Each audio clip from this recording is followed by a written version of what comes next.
Manabanga ninye Manabanga ninye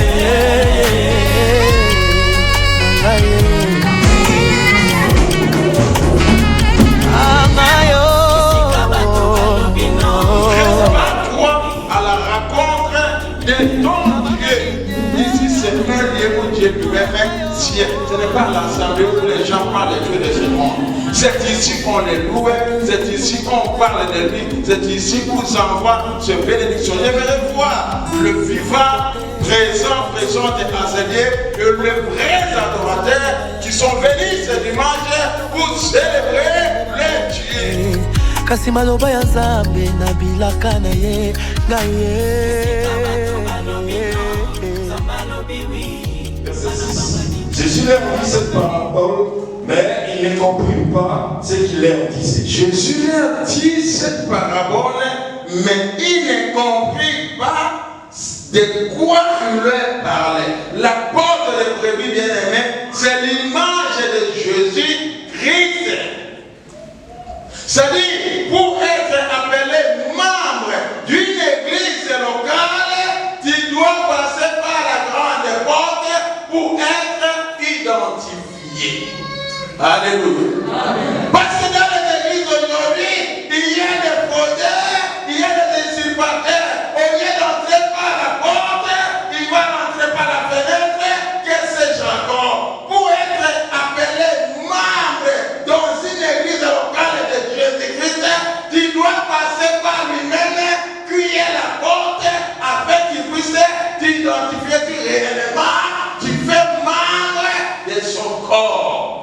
Et cela, ça se symbolise par les baptêmes d'immersion.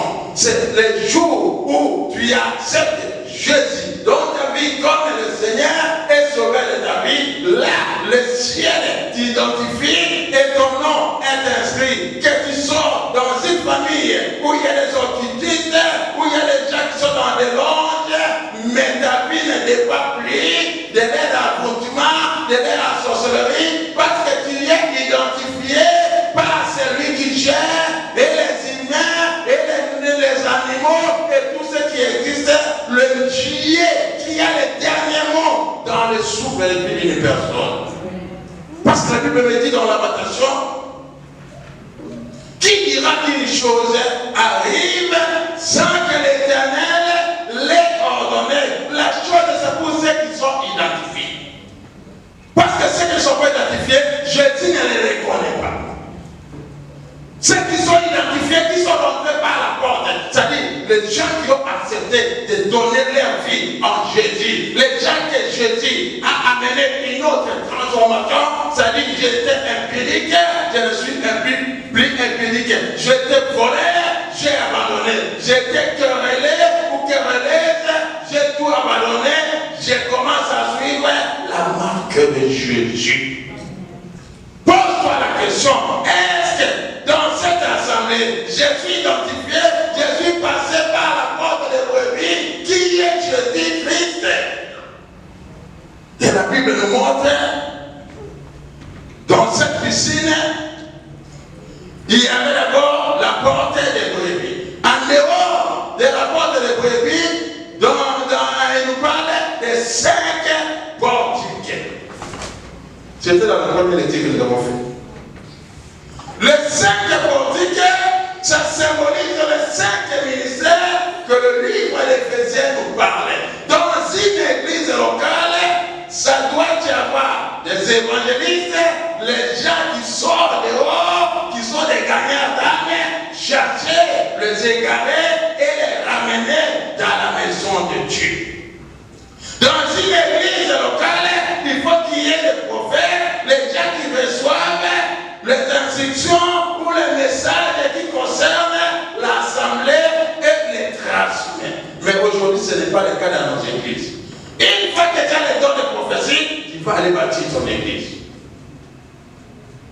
Une fois que tu as les dons d'évangéliser, gagner l'âme, tu vas aller bâtir une église.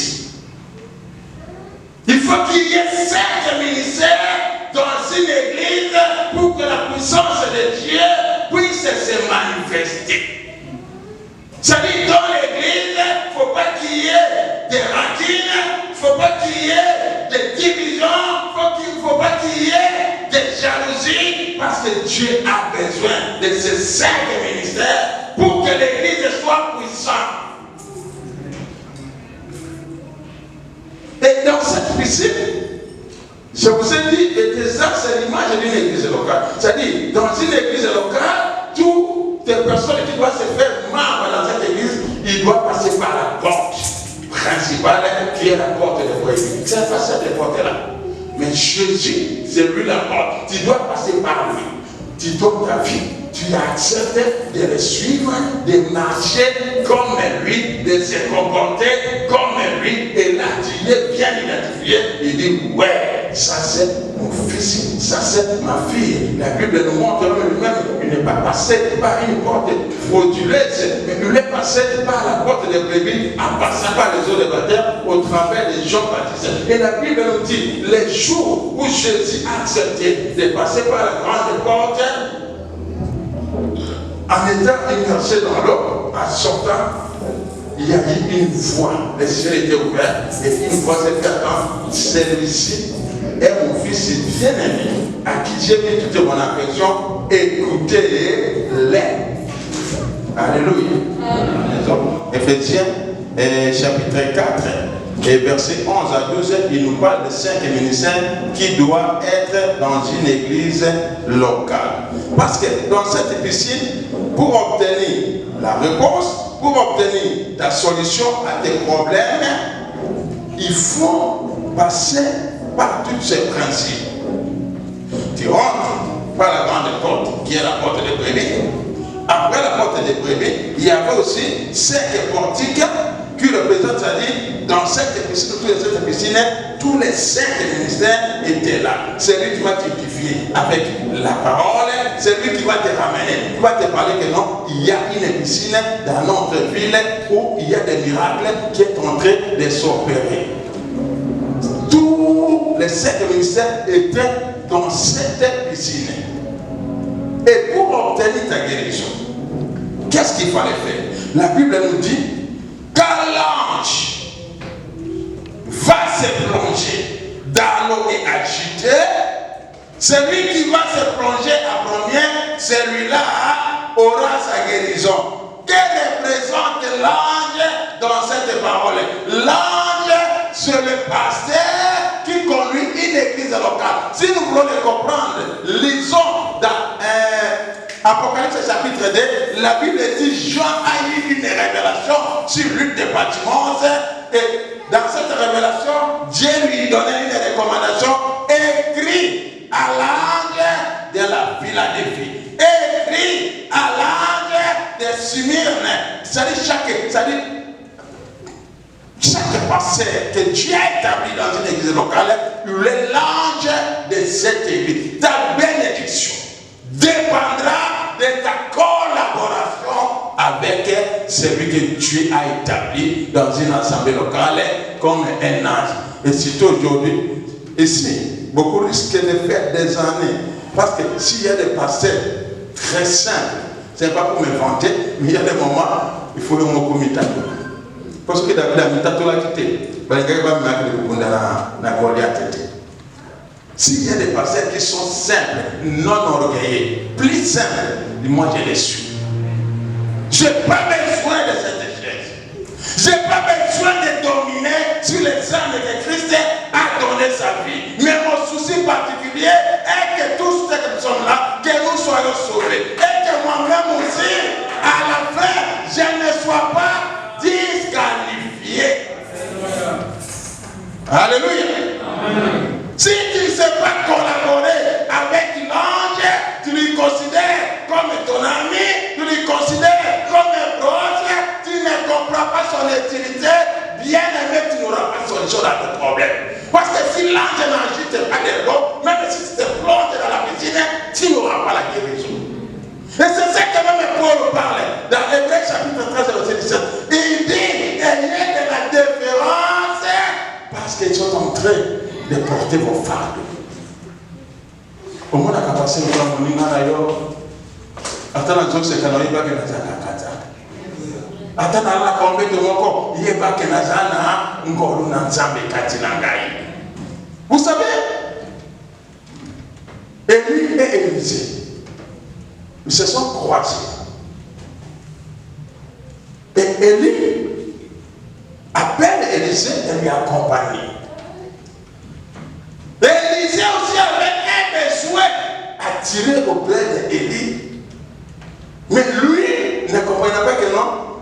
Dès ce moment à laquelle Élie lui a demandé qu'il vienne, accompagne-moi, fais avec moi la marche, il ne savait pas qu'il était un père pour lui. Mais en dehors de me voir comme ton frère, comme ton mari, comme chante, je suis là pour ta bénédiction et ta prospérité et ta guérison. La Bible dit qu'à l'âge venu, qui était emprisonné, c'est Pierre. Combien de personnes sont emprisonnées? Et bien là, et bien les bosa, totosa, yakokangama. Ce qui moi, j'ai kokota na likambo na yote, keba yoda kozenga yokingo, pe okufi. Et c'est ce que moi j'ai l'habitude de dire. David plairait pour Abner. Parce que dans le temps, il y avait des villes qui étaient censées à être des villes de refuge. Tu as un problème, tu fuis tes ennemis, dès que tu rentres dans cette ville, tu es sain et sauf. Tu deviens intouchable.